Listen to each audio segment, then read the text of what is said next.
메시지 성경 1년 1도 창세기 41, 42, 43, 44, 45장 말씀.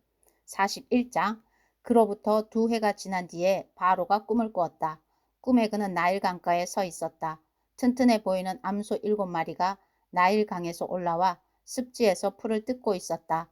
뒤이어 가죽만 남은 암소 7마리가 강에서 올라와 강가에 있는 암소들 곁에 섰다. 그러더니 바싹 마른 암소들이 튼튼한 암소 7마리를 잡아먹는 것이었다. 그때 바로가 잠에서 깨어났다. 바로가 다시 잠이 들어 2번째 꿈을 꾸었다. 줄기 하나에서 튼실하고 잘 여문 이삭 7이 자라났다. 곧이어 이삭 7이 더 자라났는데 이번에는 야위고 동풍에 바싹 마른 것들이었다. 그 야윈 이삭들이 튼실하고 잘 여문 이삭들을 삼켜버렸다. 바로가 잠에서 깨어보니 또 다른 꿈이었다. 아침이 되자 바로는 마음이 뒤숭숭했다. 그는 사람을 보내어 이집트의 마술사와 현자들을 모두 불러들였다. 바로가 그들에게 자신이 꾼 꿈을 이야기했으나 그들은 그 꿈을 바로에게 해석해주지 못했다.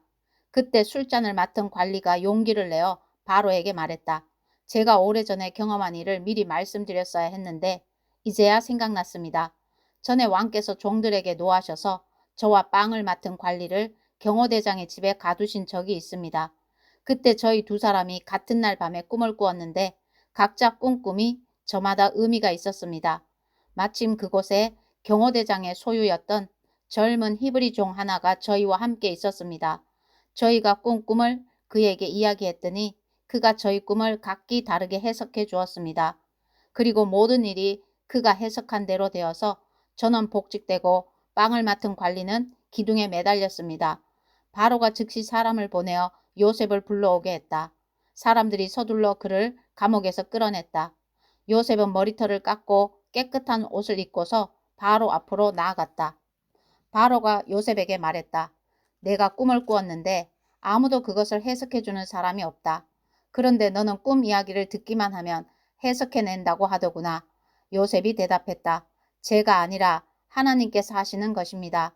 하나님께서 왕의 마음을 편하게 해주실 것입니다. 그러자 바로가 요셉에게 말했다. 꿈에 내가 나일 강가에 서 있었다. 튼튼해 보이는 암소 7마리가 강에서 올라와 습지에서 풀을 뜯고 있었다. 뒤이어 가죽만 남은 암소 7마리가 올라왔는데 그처럼 흉한 소는 일찍이 이집트에서 본 적이 없었다. 그런데 가죽만 남아 보기 흉한 암소 7마리가 먼저 올라온 튼튼한 암소 7마리를 잡아먹었다. 그러나 그렇게 잡아먹고도 전과 같이 뼈와 가죽만 남아 보기 흉한 모습이었다. 다른 소를 잡아먹었다고는 짐작할 수 없을 정도였다. 그러고는 잠에서 깨어났다. 2번째 꿈에 보니 줄기 하나에서 튼실하고 잘 여문 이삭 7이 자라나고 뒤이어 쭈글쭈글하고 야위고 동풍에 바싹 마른 이삭 7이 자라났다. 그러더니 그 야윈 이삭들이 알찬 이삭들을 삼켜버렸다. 내가 이 모든 꿈을 마술사들에게 이야기했지만 그들은 그 뜻을 해석하지 못했다. 요셉이 바로에게 말했다. 왕의 두 꿈은 모두 같은 것을 의미합니다. 하나님께서 친히 하시려는 일을 왕께 알려주신 것입니다.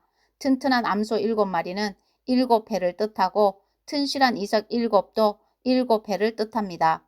그 둘은 같은 꿈입니다. 뒤이어 올라온 병들고 흉한 암소 7마리도 7해를 뜻하고 야위고 동풍에 바싹 마른 이삭 7도 마찬가지입니다. 그것들은 모두 7년 흉년을 의미합니다. 그 의미는 앞서 말씀드린 것과 같이 하나님께서 친히 하시려는 일을 왕께 알려주신 것입니다. 앞으로 7해 동안은 이집트 전역에 큰 풍년이 들 것입니다. 그러나 그 뒤에 이어지는 7해 동안은 흉년이 닥쳐 이집트 전역에 들었던 풍년의 흔적을 말끔히 지워버릴 것입니다. 그 흉년으로 인해 나라가 텅 비고 전에 들었던 큰 풍년의 흔적조차 사라지고 말 것입니다. 기근이 온 나라를 휩쓸 것입니다. 왕께서 같은 꿈을 2번이나 꾸신 것은 하나님께서 이 일을 행하시기로 그것도 속히 행하시기로 결정하셨다는 뜻입니다. 그러니 왕께서는 지혜롭고 경험 많은 사람을 찾으셔서 그에게 나라를 맡겨 관리하게 하시는 것이 좋겠습니다. 그런 다음 감독관들을 임명하셔서 풍년이 드는 7해 동안 이집트 전역을 감독하게 하십시오. 그들에게 앞으로 풍년이 드는 동안 생산되는 온갖 식량을 거둬들여 왕의 권한으로 곡식을 비축하게 하고 각 성읍에 보관하여 장차 식량으로 삼게 하십시오. 이 곡식을 저장해 두셔야 앞으로 이집트에 닥칠 7년 흉년 동안 활용하실 수 있을 것입니다. 그렇게 해야 이 나라가 흉년으로 망하지 않을 것입니다. 바로와 그의 신하들이 이 제안을 좋게 여겼다. 바로가 신하들에게 말했다. 이 사람이야말로 우리에게 필요한 사람이 아니겠소? 이 사람처럼 그 안에 하나님의 영이 있는 사람을 어디서 찾을 수 있겠소? 바로가 요셉에게 말했다. 그대야말로 우리가 찾는 사람이요. 하나님께서 그대에게 앞으로 일어날 일의 내막을 알려주셨으니 그대처럼 자격을 갖춘 사람, 그대처럼 경험 많고 지혜로운 사람도 없을 것이요. 이제부터 그대가 내 일을 맡아보시오. 나의 모든 백성이 그대에게 보고할 것이요. 내가 그대보다 높은 게 있다면 왕이라는 사실뿐이요. 바로가 요셉을 임명하면서 말했다. 이집트 온 땅을 그대 손에 맡기겠소. 그런 다음 바로는 자신의 손가락에서 인장 반지를 빼내어 요셉의 손가락에 끼워 주었다. 바로는 요셉에게 가장 좋은 세마포 옷을 입히고 목에 금목걸이를 걸어 주었다. 그리고 왕의 전차에 버금가는 전차를 내주어 요셉이 마음대로 쓰게 했다. 요셉이 전차에 올라타자 사람들이 만세하고 외쳤다. 요셉이 이집트 온 땅을 맡아 다스렸다. 바로가 요셉에게 말했다. 내가 왕이지만 그대의 허락 없이는 이집트에서 어느 누구도 손가락 하나 움직이지 못할 것이요. 바로는 요셉에게 사브낫 바네아 하나님께서 말씀하시며 그분은 살아계시다라는 이름을 지어주고 온 헬리오폴리스의 제사장 보디베라의 딸 아스낫을 그에게 아내로 주었다. 요셉은 자신의 임무에 따라 이집트 온 땅을 둘러보았다. 요셉이 이집트 왕 바로를 위해 일하기 시작할 때에 그의 나이 30살이었다. 요셉은 바로 앞에서 물러나오자마자 이집트에서 일을 시작했다. 풍년이 든 7해 동안 그 땅은 풍성한 곡식을 냈다. 요셉은 이집트에 찾아온 7해 풍년 동안 생산된 식량을 거두어 들여 여러 도시에 비축했다. 각 도시마다 주변 밭에서 거두어 들인 잉여 농산물을 저장하게 했다. 요셉이 얼마나 많은 곡식을 거두어 들였던지 바다의 모래처럼 많았다. 나중에는 그 수를 헤아리는 것조차 포기해야 할 정도였다. 요셉은 7해 흉년이 닥치기 전에 온의 제사장 보디베라의 딸 아스낫에게서 2 아들을 보았다. 요셉은 하나님께서 나의 모든 고난과 내 아버지의 집을 잊게 해주셨다고 말하며 맏아들의 이름을 므낫세, 있다라고 했다. 또 하나님께서 내 슬픔의 땅에서 나를 번성하게 해주셨다고 말하면서 둘째 아들의 이름을 에브라임, 갑절의 번성이라고 했다. 7해 풍년이 끝나고 요셉이 말한 대로 7해 흉년이 찾아왔다. 모든 나라가 기근을 겪었으나 식량이 있는 나라는 이집트뿐이었다. 기근이 이집트 전역으로 확산되자 괴로움에 빠진 백성이 바로에게 먹을 것을 달라고 부르짖었다. 바로는 이집트 사람들에게 이렇게 말했다. 요셉에게 가서 그가 일러주는 대로 하여라. 기근이 더욱 심해져 이집트 온 땅을 덮자 요셉은 곡식 창고를 열어 비축해 두었던 식량을 이집트 사람들에게 팔았다. 기근이 극심했다. 이었고 온 세상이 요셉에게서 식량을 사려고 모여들었다. 기근이 온 세상을 덮쳤던 것이다. 42장 야곱이 이집트에 식량이 있다는 소문을 듣고 아들들에게 말했다. 어째서 잠자코 앉아서 서로 얼굴만 쳐다보고 있느냐. 이집트에 식량이 있다고 하니 그리로 내려가서 식량을 좀 사오너라. 그래야 우리가 굶어 죽지 않고 살지 않겠느냐. 요셉의 형 10명이 식량을 구하러 이집트로 내려갔다. 야곱은 요셉의 아우 베냐민을 그들과 함께 보내지 않았다. 그에게 무슨 일이 일어날까봐 두려웠기 때문이다. 가나안 땅에도 기근이 심하게 들었으므로 이스라엘의 아들들은 식량을 사러 가는 다른 사람들과 함께 이집트로 갔다. 그때 요셉은 이집트 온 땅을 다스리고 있었다. 그는 온 백성에게 식량을 나눠주는 일을 책임지고 있었다. 요셉의 형들이 도착하여 그에게 절하며 경의를 표했다. 요셉은 곧바로 그들을 알아보았으나 마치 모르는 사람을 대하듯 엄하게 말했다. 요셉이 물었다. 너희는 어디에서 왔느냐? 그들이 대답했다. 가나안에서 왔습니다. 저희는 식량을 사려고 왔습니다. 요셉은 그들을 알아보았으나 그들은 그를 알아보지 못했다. 요셉은 그들에 관해 꾸었던 꿈을 떠올리며 말했다. 너희는 정탐꾼들이다. 너희는 우리의 약점을 살피러 온 것이다. 그들이 말했다. 아닙니다, 주인님. 저희는 식량을 사러 왔을 뿐입니다. 저희는 모두 한 남자의 아들들입니다. 저희는 정직한 사람들입니다. 정탐이라니 당치도 않습니다. 요셉이 말했다. 아니다. 너희는 정탐꾼들이다. 너희는 우리의 약점을 찾으러 온 게 틀림없다. 그들이 말했다. 저희 형제는 모두 12이며 가나안 땅에 사는 한 아버지의 아들들입니다. 막내는 아버지와 함께 있고 하나는 없어졌습니다. 그러나 요셉이 말했다. 내가 말한 대로 너희는 정탐꾼들이다. 내가 너희를 시험해 보겠다. 바로의 살아계심을 두고 맹세하건대 너희 아우를 이곳으로 데려오기 전에는 너희가 이곳을 떠나지 못할 것이다. 너희 가운데 한 사람이 가서 너희 아우를 데려오고 나머지는 이곳 감옥에 남아있거라. 너희 말이 사실인지 아닌지 확인해야겠다. 바로의 살아계심을 두고 말하건대 너희는 정탐꾼들인 게 틀림없다. 그리고 나서 요셉은 그들을 감옥에 집어넣고 사흘을 지내게 했다. 사흘째 되는 날 요셉이 그들에게 말했다. 너희가 살고 싶다면 이렇게 하여라. 나는 하나님을 경외하는 사람이다. 너희 말대로 너희가 정직하다면 너희 형제 가운데 한 사람만 이곳 감옥에 남고 나머지는 식량을 가지고 굶주리는 너희 가족들에게 돌아가거라. 그러나 너희는 너희 막내 아우를 내게 데려와서 너희 말이 진실임을 증명해야 한다. 그래야 너희 가운데 한 사람도 죽지 않을 것이다. 그들은 그렇게 하기로 했다. 그들이 서로 말하기 시작했다. 지금 우리는 우리 아우에게 한 짓의 죗값을 치르고 있는 거야. 우리 아우가 살려달라고 할 때 그 애가 얼마나 두려워했는지 우리가 똑똑히 보았잖아. 그런데도 우리는 그 애의 말을 들은 채도 하지 않았어. 그래서 이렇게 공경에 처하게 된 거야. 르우벤이 한마디 했다. 내가 너희에게 그 애를 다치게 하지 말라고 하지 않았더냐. 그런데도 너희는 내 말을 듣지 않았어. 지금 우리는 그 애를 죽인 죗값을 치르고 있는 거야. 요셉이 통역을 쓰고 있었으므로 그들은 요셉이 모든 말을 알아듣는 줄 알지 못했다. 요셉은 그들이 보지 못하는 곳으로 물러나와 울었다. 그는 마음이 진정되자 그들이 지켜보는 앞에서 시므온을 붙잡아 묶고 제수로 삼았다. 그런 다음 요셉은 지시를 내려 그들의 자루에 곡식을 채우고 가져온 돈을 각자의 자루에 도로 넣게 했다. 또 그들이 돌아가는 길에 먹을 양식을 주게 했다. 요셉이 지시한 대로 되었다. 그들은 식량을 나귀에 싣고 출발했다. 잠잘 곳에 이르러 그들 가운데 하나가 나귀에게 먹이를 주려고 자루를 열어보니 자루 안에 돈이 있었다. 그가 형제들을 불러 말했다. 내 돈이 되돌아왔어. 여기 내 자루 속에 돈이 들어있다. 다들 그것을 보고는 놀라서 두려워했다. 하나님께서 우리를 어떻게 하시려는 거지?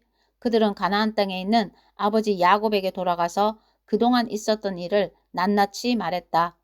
그 나라를 다스리는 사람이 우리에게 엄히 말하면서 우리를 정탐꾼들이라고 몰아세웠습니다. 우리는 이렇게 말했습니다. 저희는 정직한 사람들이지 결코 정탐꾼들이 아닙니다. 저희는 12형제이고 모두가 한 아버지의 아들들입니다. 하나는 사라졌고 막내는 아버지와 함께 가나안 땅에 있습니다. 그랬더니 그 나라의 주인이 이렇게 말했습니다. 너희 형제들 가운데 한 사람은 내 곁에 남겨두고 너희는 굶주린 가족을 위해 식량을 가지고 가거라. 너희 막내 아우를 내게 데려와서 너희가 정탐꾼들이 아니라 정직한 사람들이라는 것을 증명해 보여라. 그러면 나는 너희 형제를 풀어주고 너희는 이 나라의 마음대로 오가게 될 것이다. 그들이 식량 자루를 비우는데 자루에서 각 사람의 돈 주머니가 나왔다. 그들과 그들의 아버지는 그 돈을 보고서 근심에 사로잡혔다. 그들의 아버지가 말했다. 너희는 내가 얻은 모든 것을 빼앗아 가는구나. 요셉도 없어지고 시므온도 없어졌는데 이제는 베냐민마저 빼앗아 가려고 하는구나. 너희 말대로 하면 내게 무엇이 남겠느냐. 르우벤이 목소리를 높여 말했다. 제 두 아들의 목숨을 아버지의 손에 맡기겠습니다. 제가 베냐민을 데려오지 않으면 아버지께서 그 아이들을 죽이셔도 좋습니다. 베냐민을 제게 맡겨주십시오. 제가 반드시 그 아이를 데려오겠습니다. 그러나 야곱은 거절했다.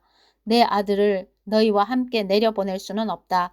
그 아이의 형은 죽었고 내게 남은 것은 이제 이 아이뿐이다. 길에서 그 아이에게 무슨 일이라도 생기면 너희는 백발이 성성한 채 슬퍼하는 나를 땅에 묻어야 할 것이다. 43장 기근이 더욱 심해졌다. 이집트에서 가져온 식량이 다 떨어지자 그들의 아버지가 말했다. 다시 가서 식량을 조금 더 구해오느라. 유다가 말했다. 그 사람이 우리에게 엄히 경고하면서 말하기를 너희 아우를 데려오지 않으면 너희는 내 얼굴을 볼 수 없을 것이다 라고 했습니다. 아버지께서 아우를 우리와 함께 가도록 내주시면 우리가 내려가서 아버지께 식량을 구해 오겠습니다. 하지만 아버지께서 그렇게 하지 않겠다고 하시면 우리는 가지 않겠습니다. 간다고 한들 무슨 소용이 있겠습니까? 그 사람이 우리에게 너희 아우를 데려오지 않으면 너희는 내 얼굴을 볼 수 없을 것이다 하고 말했으니 말입니다. 이스라엘이 말했다. 너희는 어찌하여 내 인생을 이토록 고달프게 하느냐? 도대체 어쩌자고 또 다른 아우가 있다는 말을 했느냐? 그들이 말했다. 그 사람이 우리를 심하게 다그치며 너희 아버지는 살아 계시느냐? 너희에게 또 다른 아우가 있느냐 하고 우리 가족에 대해 꼬치꼬치 캐묻기에 그렇다고 대답한 것입니다. 그 사람이 너희 아우를 이리로 데려오너라 하고 말할 줄 우리가 어찌 알았겠습니까? 유다가 아버지 이스라엘에게 재촉했다. 제가 책임질 테니 그 아이를 보내주십시오. 우리가 곧 떠나야겠습니다. 우리가 가지 않으면 우리 가족 모두가 굶어 죽게 됩니다. 우리도 아버지도 우리 자녀도 다 죽게 될 것입니다. 그 아이의 안전을 제가 모두 책임지겠습니다. 그 아이의 생명과 제 생명을 맞바꾸겠습니다. 제가 그 아이를 무사히 데려오지 않으면 제가 죄인이 되어 모든 죄를 달게 받겠습니다. 우리가 이렇게 꾸물거리지 않고 갔더라면 벌써 2번은 다녀왔을 것입니다. 아버지 이스라엘이 마지못해 응했다. 정 그렇게 해야만 한다면 이렇게 하여라. 이 땅에서 나는 가장 좋은 토산물을 너희 자루에 넣어가서 그 사람에게 선물로 드리거라. 향유와 꿀, 향료와 향수, 유향나무 열매와 감복숭아도 얼마 가져가거라. 돈도 넉넉히 챙겨서 너희 자루에 담겨있던 액수의 2배를 가져가거라. 분명히 착오가 있었을 것이다. 너희 아우를 데리고 출발하여라. 그 사람에게 다시 가거라. 너희들이 그 사람 앞에 설 때 강하신 하나님이 은혜를 베푸셔서 그 사람이 너희의 다른 형제와 베냐민을 함께 돌려보내주면 더없이 좋겠구나. 내게는 이제 남은 게 하나도 없다. 다 잃어버렸다. 그들은 선물을 마련하고 돈을 2배로 챙겨서 베냐민을 데리고 갔다. 그들은 지체하지 않고 이집트로 가서 요셉을 만났다. 그들이 베냐민을 데려온 것을 보고 요셉이 자기 집 관리인에게 말했다. 이 사람들을 집으로 데려가서 편히 쉬게 해주어라. 짐승을 잡고 식사를 준비하여라. 내가 그들과 점심을 함께 할 것이다. 관리인은 요셉이 말한 대로 그들을 집 안으로 데리고 들어갔다. 그들은 안내를 받아 요셉의 집으로 들어가면서 불안에 휩싸여 생각했다. 그 돈 때문이야. 그 사람은 우리가 처음 이곳으로 내려왔을 때 그 돈을 가지고 도망쳤다고 생각하는 거다. 이제 그가 원하는 곳에서 우리를 붙잡았으니 우리를 종으로 삼고 우리의 나귀를 몰수하려는 거야. 그래서 그들은 요셉의 집 관리인에게 다가가 그 집 문 앞에서 말했다. 주인님, 들어보십시오. 저희는 지난번에 식량을 사러 여기에 내려왔던 사람들입니다. 집으로 돌아가던 날 밤에 자루를 열어보니 자루에 저희 돈이 들어있었습니다. 저희가 지불한 액수 그대로였습니다. 저희가 그 돈을 고스란히 가져왔고 추가로 식량을 살 돈도 많이 가져왔습니다. 누가 저희 자루 속에 돈을 넣어 두었는지 저희는 모르겠습니다. 관리인이 말했다. 모든 것이 잘 되었으니 걱정하지 마십시오.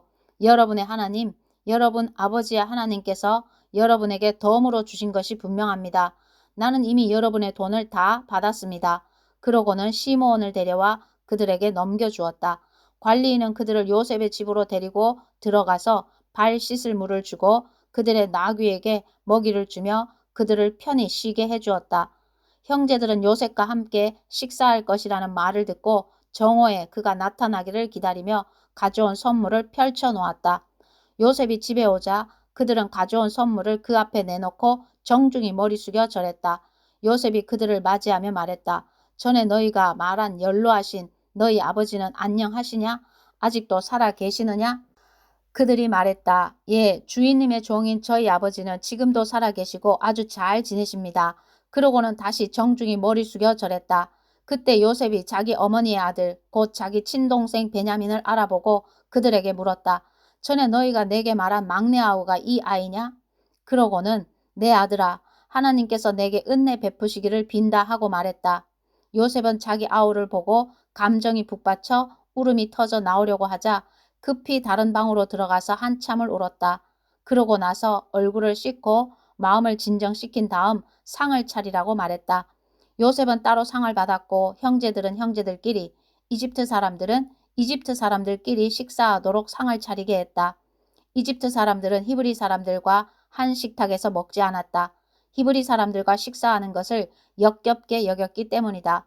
형제들이 안내를 받아 앉고 보니 요셉을 마주보고 맞이에서부터 막내에 이르기까지 나이 순으로 앉게 되었다. 형제들은 이제 무슨 일이 벌어질까 의아해하며 놀란 눈으로 서로 쳐다보았다. 요셉은 각 사람이 먹을 음식을 자기 식탁에서 형제들의 접시로 나르게 했다. 베냐민의 접시에 담긴 음식은 다른 형들의 접시에 담긴 음식보다 훨씬 많았다. 형제들은 요셉과 함께 마음껏 먹고 마셨다. 44장 요셉이 자기 집 관리인에게 지시했다. 저 사람들의 자루에 그들이 가져갈 수 있을 만큼 넉넉하게 식량을 채우고 각 사람이 가져온 돈을 자루 맨 위에 도로 넣어라. 그리고 막내의 자루 맨 위에는 식량 값으로 가져온 돈과 함께 내 은잔을 넣어두어라. 그는 요셉이 지시한 대로 했다. 동이 트자 그들은 배웅을 받으며 나귀들을 이끌고 길을 나섰다.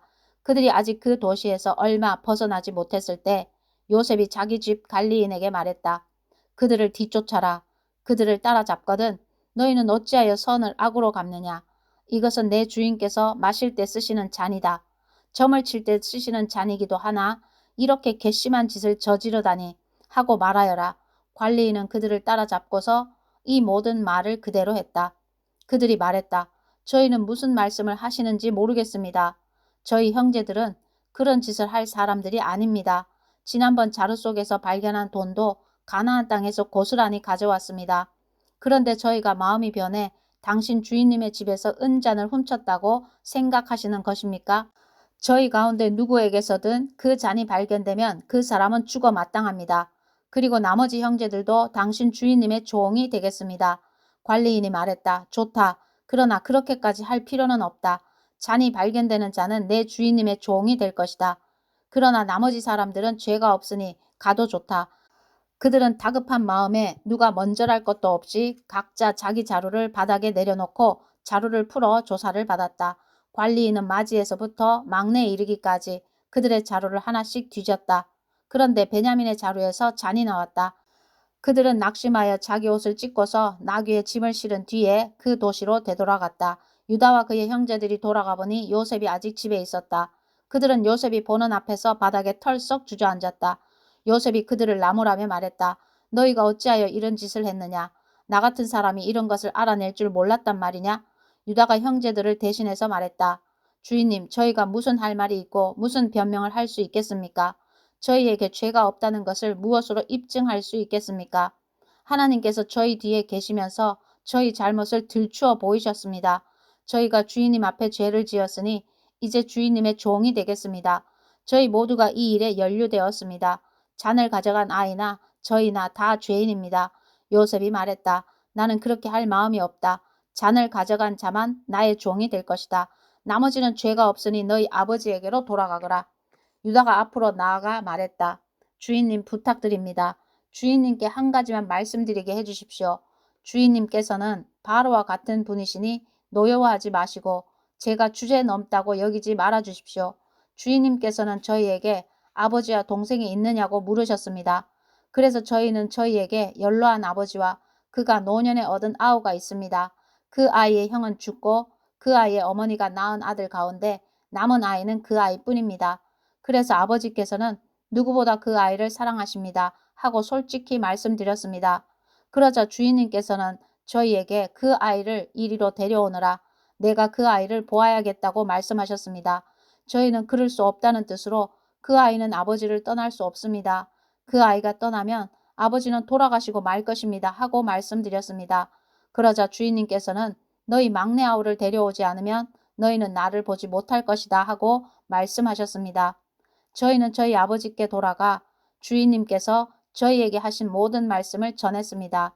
저희 아버지께서 다시 가서 식량을 조금 더 구해오느라고 했을 때도 저희는 그럴 수 없습니다. 막내 아우가 우리와 함께 가지 않으면 우리는 다시 갈 수 없습니다. 막내 아우가 함께 가지 않으면 우리는 그분을 뵐 수가 없습니다. 하고 단호하게 말씀드렸습니다. 그러자 주인님의 종인 제 아버지는 저희에게 너희도 잘 알다시피 내 아내가 두 아들을 낳았는데 한 아이는 잃어버렸다. 그 아이는 짐승에게 찢겨 죽은 게 틀림없다.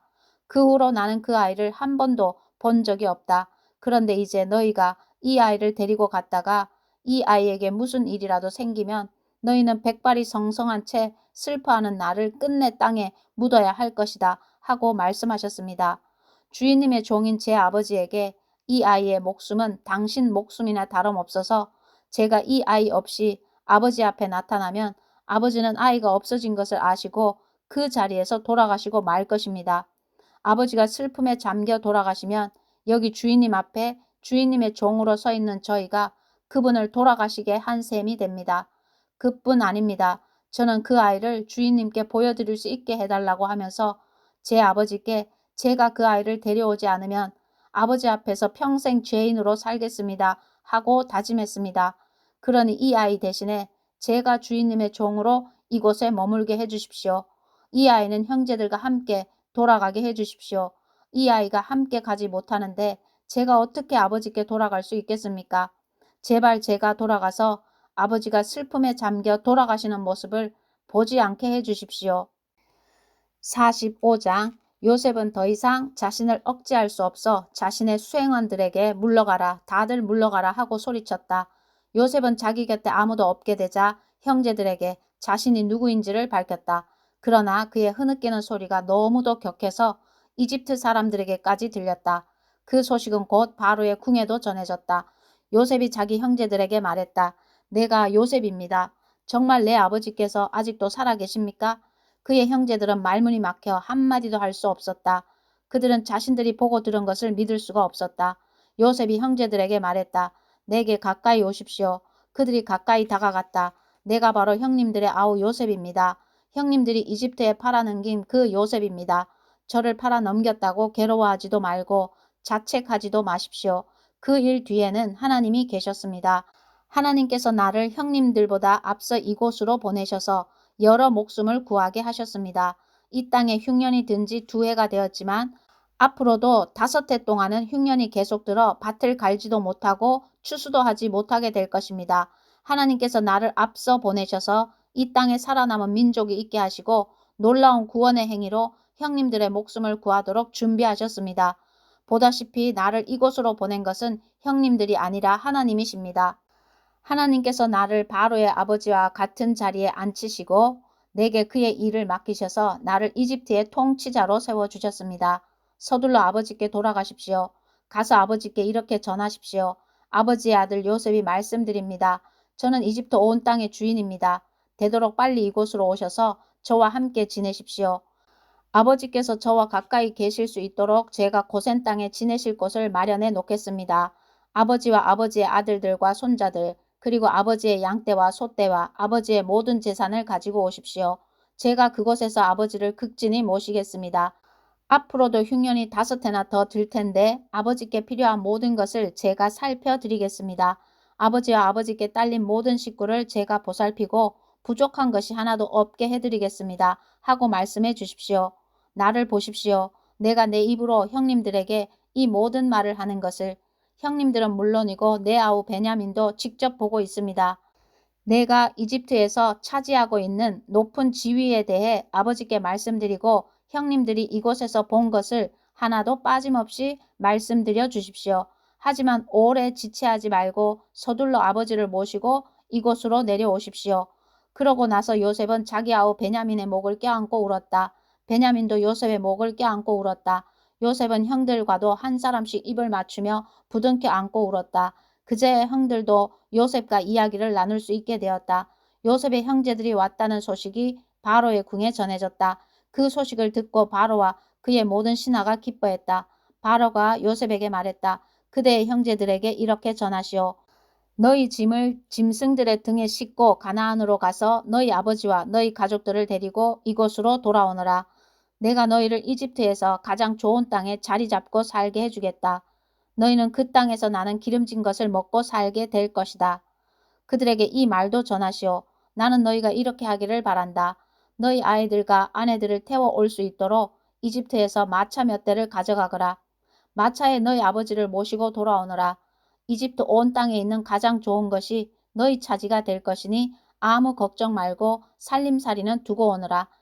이스라엘의 아들들은 바로가 하라는 대로 했다. 요셉은 그들에게 바로가 약속한 대로 마차를 내주었고 돌아가는 길에 먹을 양식도 주었다. 그는 형들에게 새로 만든 옷을 마련해주고 베냐민에게는 은하 300개와 옷 여러 벌을 주었다. 아버지에게는 이집트의 특산물을 실은 나귀 10마리와 오는 길에 먹을 양식으로 곡식과 빵을 실은 또 다른 나귀 10마리를 선물로 보냈다. 요셉은 형제들을 떠나보냈다. 그들이 떠나갈 때 그는 오가는 길에 마음을 편히 하시고 서로 사이좋게 지내십시오 하고 당부했다. 그들은 이집트를 떠나 가나안 땅에 있는 아버지 야곱에게로 돌아갔다. 그들이 말했다. 요셉이 지금까지 살아 있습니다. 그는 이집트 온 땅을 다스리는 사람입니다. 야곱은 말문이 막혔다. 그는 자신의 귀를 의심했다. 그러나 요셉이 한 말을 아들들에게서 다 전해 듣고 또 요셉이 자기를 태워오라고 보낸 마차를 보자 그제야 혈색이 돌아왔다. 그들의 아버지 야곱이 기운을 차린 것이다. 이스라엘이 말했다. 내 아들 요셉이 지금까지 살아있다는 말은 충분히 들었다. 그러니 내가 가서 죽기 전에 그 아이를 봐야겠다. 아멘.